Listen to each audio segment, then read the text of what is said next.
Já falamos em outro vídeo sobre como elaborar um projeto socioambiental. Nesse vídeo nós vamos falar sobre orçamento. Como construir um orçamento, quais são os tipos de orçamento que existem e vamos falar um pouquinho também sobre contrapartidas. Então vamos com a gente?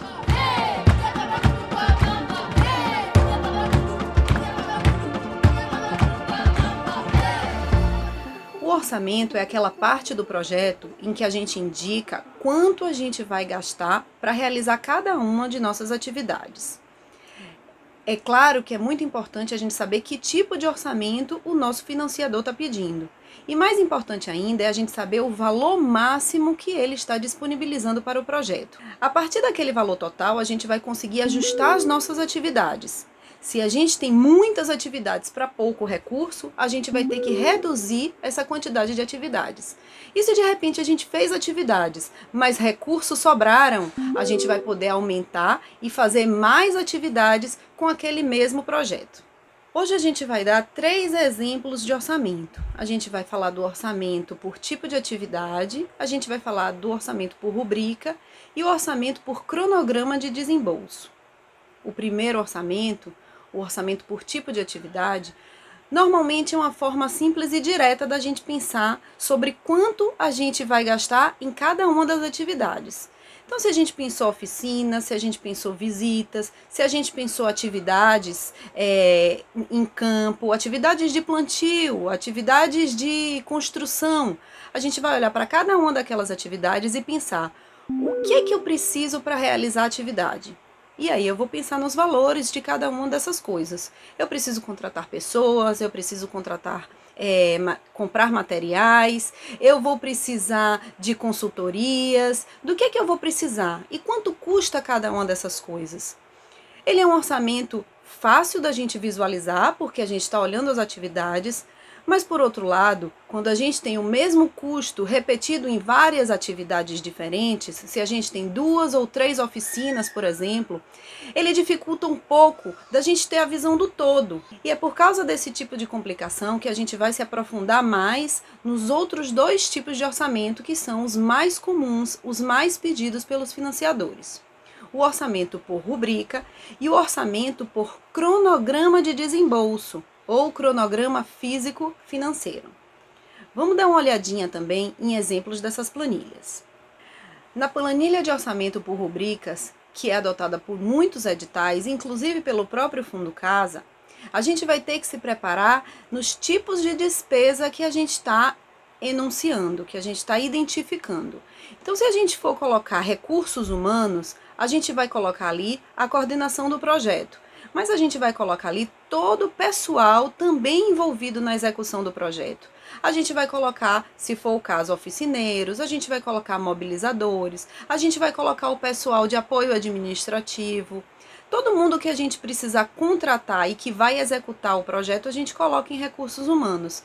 Então, uma outra rubrica que a gente tem muito comum é transporte. Tudo que a gente precisa de gastar de transporte, seja gasolina, seja passagem de ônibus, seja passagem de barco, ou então aluguel de van, aluguel de barco. A gente tem uma série de transportes que a gente pode vir a utilizar nos nossos projetos. A gente vai colocar ali dentro da rubrica transporte. É importante a gente ter na nossa mente que às vezes o financiador manda alguns modelos de rubrica, né, alguns exemplos que vão facilitar a gente a pensar em quais são as rubricas que estão no nosso projeto, mas cada projeto ele é único. Então, é possível que a gente acrescente rubricas e é possível que a gente deixe rubricas sem preenchimento, porque no nosso projeto a gente não vai ter aquele tipo de despesa. Observe que nessa planilha a gente tem algumas colunas. A gente tem uma coluna para quantidade, a gente tem coluna para unidade de medida, a gente tem coluna para valor unitário, a gente tem coluna para valor total. Quando a gente está falando de quantidade, a gente está se referindo à quantidade de itens que a gente deseja adquirir. A gente pode querer adquirir 10 latas de tinta, a gente pode querer adquirir 5 quilos de feijão, a gente pode querer adquirir 4 telefones celulares. Então essas são as quantidades de itens. Nessa coluna quantidade, quando a gente está falando, por exemplo, da rubrica de pessoal, de recursos humanos, a gente pode também sinalizar o número de meses pelos quais as pessoas vão ser contratadas. 3 meses, 5 meses, 10 meses. E a gente pode também contratar por número de horas. Então, a gente vai indicar quantas horas essas pessoas vão ser contratadas. E a outra coluna é a coluna de unidade de medida. Latas de tinta, telefones celulares, quilos de feijão. O último tipo de orçamento que a gente vai falar aqui hoje é o cronograma de desembolso. É o orçamento por cronograma de desembolso. Tem muita gente que chama também de cronograma físico-financeiro, porque ele vai indicar mês a mês quanto é que a gente pretende gastar no projeto. Então ele termina sendo uma mistura do orçamento por rubrica, porque dentro desse orçamento, por cronograma de desembolso, a gente continua tendo aquelas rubricas, a gente vai ter que indicar recursos humanos, vai ter que indicar transporte, vai ter que indicar materiais, matéria-prima, material de consumo, tudo isso continua tendo que ser indicado, mas a gente vai colocar isso distribuído no tempo. Esse tipo de orçamento, ele é muito legal para a gente fazer o acompanhamento dos recursos do nosso projeto, porque a gente vai ter que ver quanto a gente vai gastar no total da rubrica e a gente vai ter que ver quanto vai ser no mês 1, quanto vai ser no mês 2. E se você tem, por exemplo, recursos de 10 mil reais e for gastando R$ 1.000 por mês, a gente sabe que aquele recurso vai durar os 10 meses. Esse é o tipo de orçamento que a gente acha o mais interessante e o mais complexo. A gente reforça uma coisa, gente. Trabalhar com planilha, trabalhar com números, às vezes a gente acha um bicho de 7 cabeças, acha muito complicado. Mas é importante a gente começando a fazer. No caso do Fundo Casa, a gente sempre tem a ajuda dos técnicos para irem ajudando a gente a preencher as planilhas que a gente está utilizando. E aí a gente vai treinando e cada vez se capacitando para preencher melhor e saber tirar de letra todas as dificuldades que a gente for enfrentando. A última parte que a gente tem para falar no que se refere ao orçamento do projeto é a parte de contrapartidas.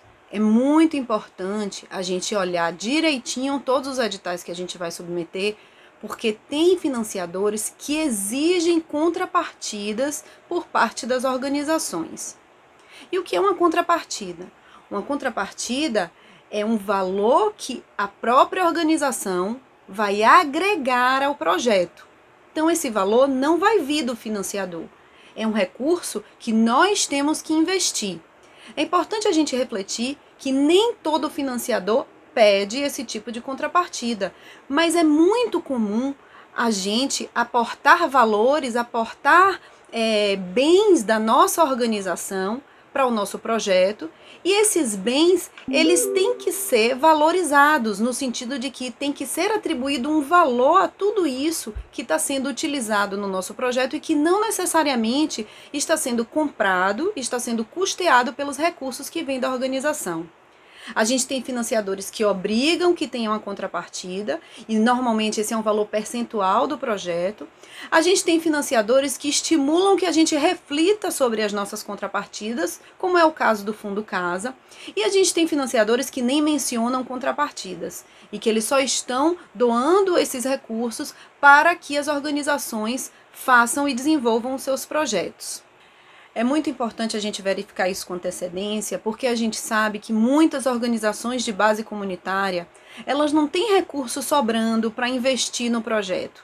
E tem financiadores que pedem que essas contrapartidas, elas sejam inclusive comprovadas com cupons e notas fiscais.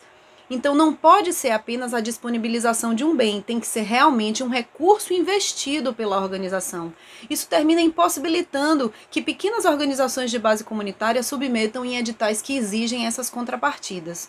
E aí, infelizmente, muitas vezes é o caso da gente procurar outros editais.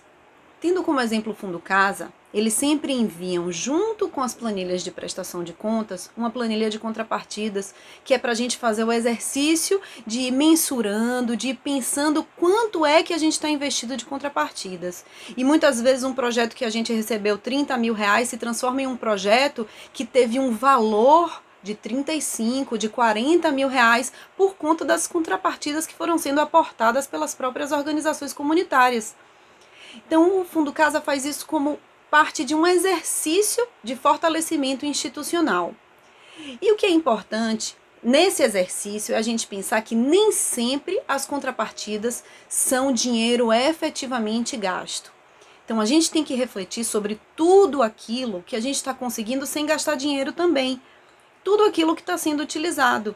Muitas vezes são os nossos computadores que estão sendo utilizados, os nossos telefones celulares e os nossos planos de celular que estão sendo utilizados. Se a gente fosse alugar computadores ou então contratar um plano de celular só para o projeto, quanto isso valeria? Quanto isso custaria? Isso é contrapartida. Se a gente consegue mobilizar voluntários e essas pessoas ajudam de graça aos projetos, e se a gente tivesse que contratar pessoas para fazer o trabalho que os voluntários estão fazendo, quanto a gente gastaria? Outros exemplos que são muito comuns é a gente conseguir empréstimo de sala, empréstimo de veículo, a gente consegue fazer na casa de alguém algo que a gente talvez tivesse que alugar uma sala para fazer. Se a gente tivesse que alugar essa sala, quanto é que a gente gastaria? Tudo isso, gente, é contrapartida e é valor agregado ao projeto. Por isso que a gente falou um pouquinho antes que a gente recebeu 30 mil. Mas se a gente deixou de alugar computador, deixou de de ter um plano de celular específico, deixou de alugar salas e conseguiu caronas, esse projeto que usou 30 mil, no final ele teve um valor, né? Foi valorado, foi agregado em mais 5 mil, em mais 10 mil reais, e ele passou a valer, a retribuir à sociedade mais do que os 30 mil do apoio. Ele passou a retribuir à sociedade 35, 40, 45 mil, a depender da quantidade de coisas que a gente conseguiu angariar como contrapartidas. Pronto. Então agora, depois que a gente escreveu todo o projeto, que a gente detalhou o nosso orçamento, nosso projeto foi aprovado e agora é começar a executar. Só falta uma última coisa, a gente assinar o contrato com o nosso financiador. E o que é um contrato? Um contrato é um acordo entre duas partes, em que aquelas duas partes, sejam elas pessoas físicas ou pessoas jurídicas, elas assinam estar de acordo a cumprir determinadas condições em um determinado período de tempo. E aí todo contrato tem que ter alguns itens básicos. O primeiro deles é validade. Esse contrato entra em vigência quando e quando é que ele termina, ele é renovável, não é? O valor desse contrato, não só o valor total, mas também como ele vai ser pago, se vai ser em parcela, se vai ser todo de uma vez, antes, no meio ou depois da finalização do serviço. E, por fim, o detalhamento dos itens essenciais do acordo, que é exatamente o que é que nós estamos entrando em acordo aqui. O que é que esse pacto entre essas duas partes diz.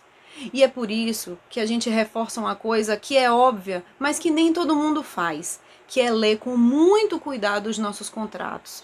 Porque a partir do momento que a gente assina, nós estamos declarando que a gente está de acordo com aquele pacto que está sendo firmado. É importante a gente ter um contrato quando a gente é o contratado, mas também é muito importante a gente ter quando nós somos contratantes. Então a gente vai assinar um contrato com o nosso financiador, que vai dizer qual é esse acordo que a gente tem com ele. Mas nas relações que a gente tem com os nossos prestadores de serviço, se for possível, é bom a gente ter contrato também. E aí tem algumas outras coisas que a gente precisa prestar atenção. A gente precisa se organizar para cumprir todos os prazos que estão previstos no nosso contrato.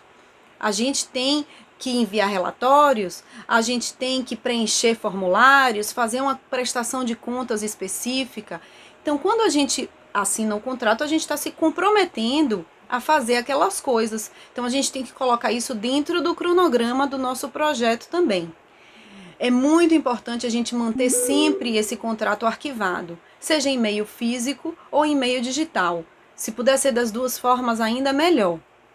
E uma das coisinhas que é muito importante a gente atentar é se no contrato está explícito que as despesas têm que ser feitas dentro da vigência do contrato. Existem apoiadores, financiadores que aceitam despesas antes ou depois desse prazo. O Fundo Casa, por exemplo, pede que todas as despesas do projeto sejam feitas dentro dessa vigência, que é a data inicial e a data final.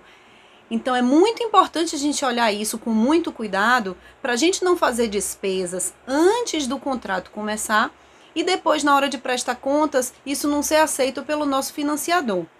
Esperamos que esses vídeos tenham ajudado vocês a elaborar os seus projetos e que vocês tenham seus projetos aprovados. Se na execução do seu projeto vocês têm alguma dúvida de prestação de contas e comprovações fiscais, a gente tem um vídeo aqui no canal só sobre isso também, que vai falar sobre prestação de contas, notas fiscais, o que é que pode e o que é que não pode. Mas se a sua dúvida é se a sua organização está regular e pode submeter em editais, se ela está ok para submeter projetos em edital, aí a gente tem que ir para o vídeo de gestão institucional, que fala um pouquinho mais sobre como organizar a minha instituição e de que forma a gente mantém ela regular para a gente poder submeter projetos em editais e aprovar esses projetos. Vamos lá com a gente então?